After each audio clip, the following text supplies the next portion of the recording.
எல்லாருக்கும் வணக்கம். இன்றைக்கி வந்து கிராமத்து ஸ்டைலில் மண்மனம் மாறாமல் ஆட்டு ரத்த பொரியல் எப்படி செய்கிறது அப்படின்னு தான் நம்ம பார்க்க போகிறோம். இந்த ரத்த பொரியலுக்கு சின்ன வெங்காயம் போட்டால் நல்லாயிருக்கும். அதனால சின்ன வெங்காயம் கட் பண்ணி எடுத்துக்கலாம்.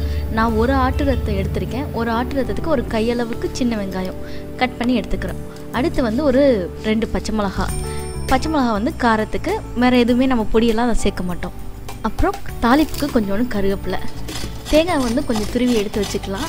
தேங்காய் துருவல் வந்து ரத்த பொரியலோடு சேர்க்கும் போது அதோட டேஸ்ட் வந்து ரொம்பவே நல்லாயிருக்கும். அதனால கண்டிப்பாக தேங்காய் துருவல் வந்து போடுங்க. ஆட்டு ரத்தத்தை வந்து நீங்கள் கையிலேயே வந்து பிசைஞ்சும் எடுத்துக்கலாம். சிலர் வந்து கையில் பிசைகிறதுக்கு யோசிக்கிறவங்க வந்து இதை நல்லா பெரிய பெரிய பீசஸாக கட் பண்ணி மிக்சியில் ஒரு சுற்று விட்டு எடுத்து வச்சுக்கோங்க. இப்போ வந்து கடாயில் கொஞ்சோண்டு எண்ணெய் ஊற்றி கொஞ்சம் கடுகு போட்டு அதுக்கடுத்து பச்சை மிளகாய் போட்டு கொஞ்சம் வதக்கிடுங்க. வதக்கிட அந்த பச்சை மிளகாயில் இருக்க காரம் ஃபுல்லு எண்ணெயில் இறங்கிக்கும்.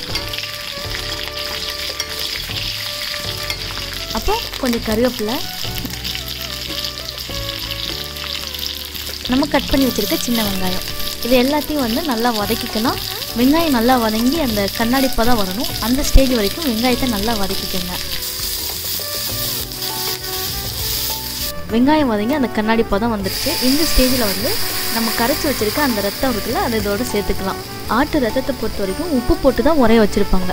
ஸோ ஆட்டு ரத்தத்துக்கு நம்ம ஸ்டார்டிங்லேயே வந்து உப்பு போட்டுறக்கூடாது. இது நல்லா வேக வச்சு கடைசியில் உப்பு பத்தலை ரத்தத்தில் அப்படின்னா மட்டும் கொஞ்சோண்டு சால்ட்டு போட்டுக்கிட்டால் போதும். இல்லைன்னா நீங்கள் உப்பே போட வேணாம், நீங்கள் அப்படியே சமைச்சு முடிச்சிடலாம்.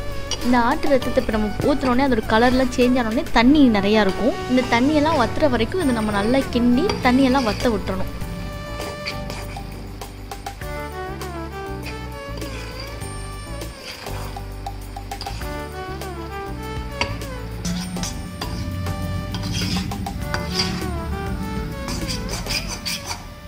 இப்போ பாருங்கள், இதில் வந்து தண்ணியே இல்லை, தண்ணி ஃபுல்லாக சுண்டிடுச்சு.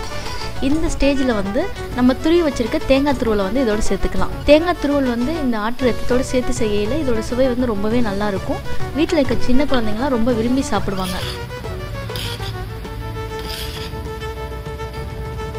நான் வாங்கி இந்த ஆட்டு ரத்தத்தில் உப்பு சரியாக இருந்தனால நான் உப்பே வந்து போடலை.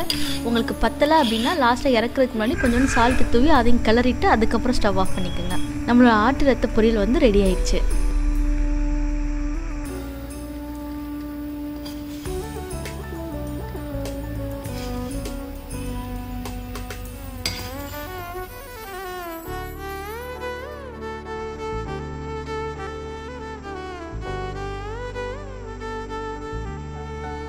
உணவை நல்லா சுவையாக ரசித்து ருசித்து சாப்பிடுங்க. அதே நேரத்தில் அளவாக சாப்பிடுங்க.